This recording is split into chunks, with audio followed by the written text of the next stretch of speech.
Welcome to Auto Corner, and today we're going to do some service on the Lexus that we bought for really cheap.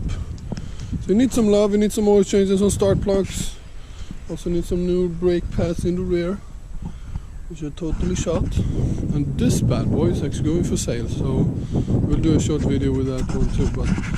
But something happened. I parked the car and somebody drove right into it. So this car doesn't have a lot of luck, sadly, the Audi. First somebody scratched it and now somebody drove into it, so sort of unlucky. Let's continue with here is the brake disc. You have to disconnect these ones, which are very easy to do, and then remove the pins that hold it in. So it's actually very, very simple to do on the Lexus.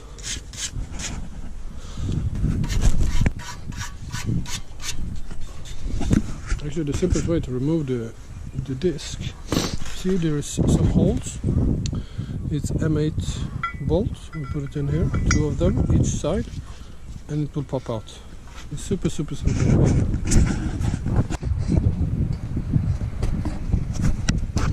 First time, brand new brakes, look at that on this bad boy. Broke actually one of the lugs. We didn't even push hard and it still broke. So that was sucked. So we need to go to Toyota.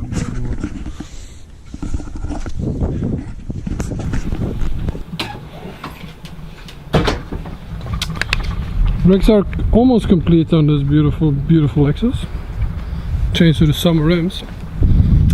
One of these lugs broke, so we went and bought a new one, but that sadly also broke. I think my dad was helping me put a little bit too much force. Something really easy to happen, but he's on the way to getting new ones. It's actually quite quick to fix that. And I think when I look at the car in here, it even has still, if I'm not incorrect, the stock shock absorbers. So 24,000 miles stock shock absorbers on this. Quite impressive. But like I said, I'm selling the Audi A6, but I think before we do that, I think I have to clean it for the next owner. I've driven it 4,000 miles and it's time for a new owner on it. But sadly there was a guy where I parked, where I shopped, or a woman, that hit my car, and that fucking sucks. Got a big fucking scratch there, and on the other side.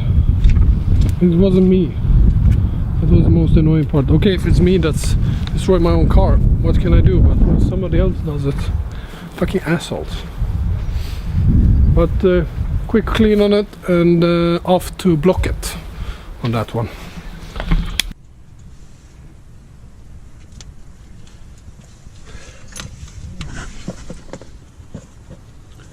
Vilken ska vi med den?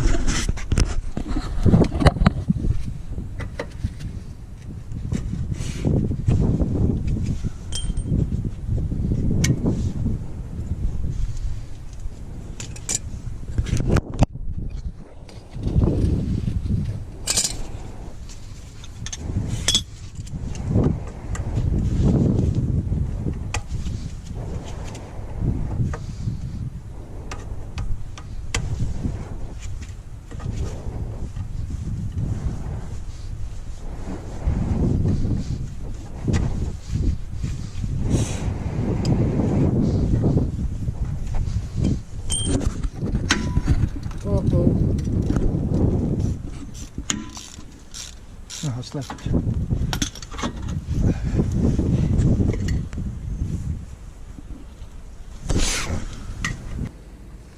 Fick kameran där också. Är de lika? Mm. Den var jättetrög att få in förra gången.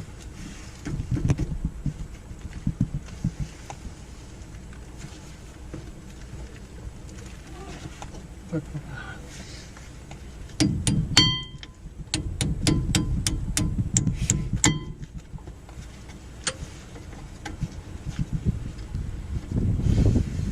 Du kanske bättre, ja, den är inte läst, men det är lite för mycket.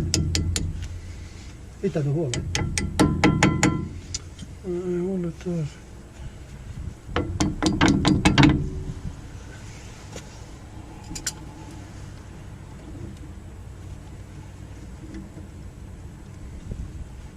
Ett och där. Ja, men det ska vara bakom sidan. Bakom den. Så eller? Nej, bakom. Ja. Men det fixar vi sen. Har du hållit i den? Ska se. Och den ska vara där uppe. Nej, den ska vara där nere, eller? Så var det.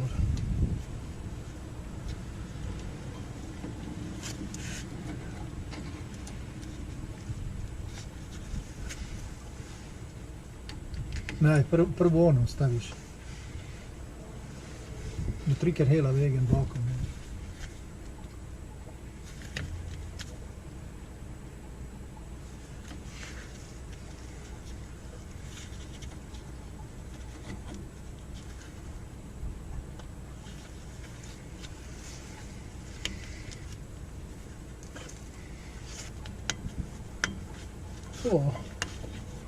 Så.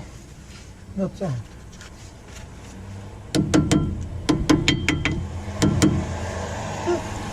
So I'm sitting home editing this, and I actually thought, you know what, I did not maybe go through in detail how to replace the pads properly. It was raining that day and I was working with my dad, so I was just trying to get it finished. But as you can see in the first moment where when you remove basically the pins and you remove the two big bolts, after that jog in a screwdriver, something like that, and plug out the brake pads, as this guy is doing right here. As you can see, once you pull out the pads, it just basically puts the caliper backwards, like this guy is doing right here. Just pull it backwards. Bam, done. Once you've done that, you have to lube it up inside of the hole and on the pins. You have to use some kind of lubrication, brake lubrication.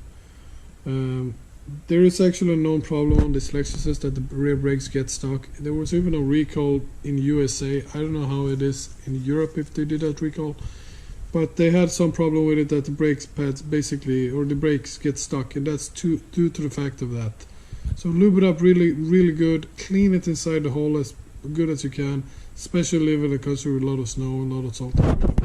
I use this stuff, works great. Put it inside the hole and also on the pins and on the back end of the brake pads. Also lube them up with this, not the thick layer, but you can do it to prevent the squeaking and the vibration. And then mount everything back together, which you saw previously, and it's done.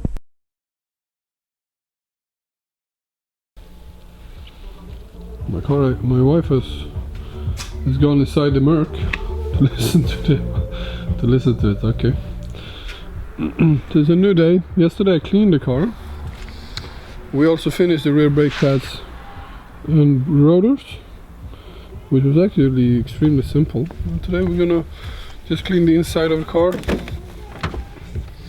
It's not that dirty, but still you never know what the previous owner has done in this.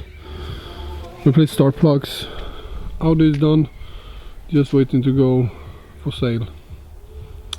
It's quite sad. I like the Audi. Quite a good car, 4,000 miles, like I said, I've owned it. My second A6, and I think it will be my last A6 if I don't buy like an RS6 or something like that. Or really cheap S6 because of that V10. Sounds unbelievable. I even got my wife to go to work on the damn car. Oh, that's impressive. Now to remove start plugs on this is actually quite a challenge. You have to remove all of the manifold.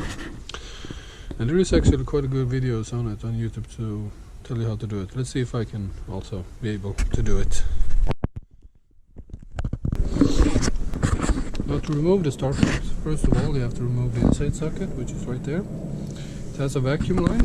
This one right here, quite easy to remove. Just tap out this one. And then you have the connector for them. This is for the throttle body, this one is for the intake right there. Throttle body itself has 4 screws. 1, 2, 3, 4. And one at the side Which one onto here, I guess. On the bracket right there. It's one more screw. Or, oh no, it's for the intake set. It's right here. Here was the screw for the intake, which is on the side here. You have to disconnect. This is also going for. It goes right here. Then you have the cables. This one, as you can see, are the retaining clips. One of them are a little bit broken, but you plug them like this. Like this, basically take a screwdriver on each side and pull it out. They are stuck right there. Then you have the bolts. One here, one here, one here. Here, here, here. And you remove all of those. And then it comes to the interesting part. You have to disconnect this one as well. The screw right here and the screw in the rear. But in the videos I see people having some kind of fuel line connected to the throttle body, but I sadly don't have it, so I'm a bit confused right now what to do, but we will see. So man, it's really hard work actually. There's one bolt right in the end of the engine.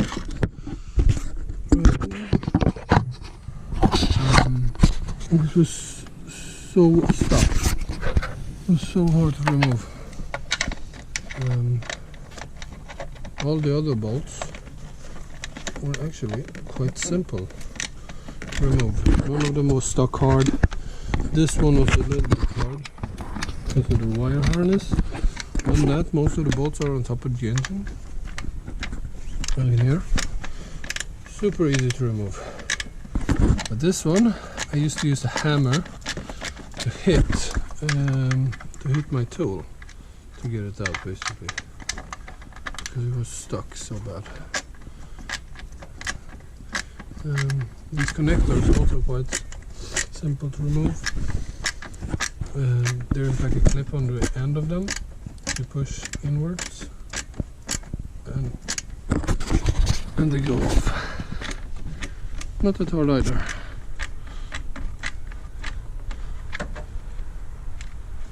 And this bolt is down bolt. But it is enjoyable, I have to say. Sun is shining, the weather is nice. Working on your car, it's fun. Or actually, there is nothing more. I get enough room here to change the plugs. This is the last. I don't know if that's a vacuum line or if it's for the fuel. I'm not removing it. I have enough space right here to change the plugs without any problems whatsoever. So that's what I will be doing right now. Maybe vacuuming. What of Quattro.